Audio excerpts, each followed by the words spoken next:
मागील 2 ते 3 दिवसांपासून विदर्भात अतिमुसळधार पाऊस पडत आहे। पावसामुळे नद्या नाल्यांना पूर आला असून अनेक ठिकाणी पूरस्थिती निर्माण झाली आहे। गोंदिया जिल्ह्यातील देवरी तालुक्यातील बाघ नदीला पूर आला आहे। त्यामुळे शिलापूर पुराडा मार्गावरील पूल पाण्याखाली गेला आहे।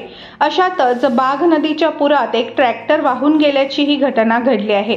सुदैवाने ट्रॅक्टर चालक कृष्णा मारुती वलथरे वय वर्ष 30 राहणार पद्मपूर पुराच्या पाण्यात वाचलेला आहे। ही थरारक घटना मोबाईल कॅमेऱ्यात कैद झाली आहे। मिळालेल्या माहितीनुसार शेतीच्या कामासाठी सदर ट्रॅक्टर रोजंदारीच्या महिलांना सोडायला गेला होता। पुलावरून पुराचे पाणी जात असताना सुद्धा या चालकाने अति आत्मविश्वासाने पुराच्या पाण्यात ट्रॅक्टर नेले।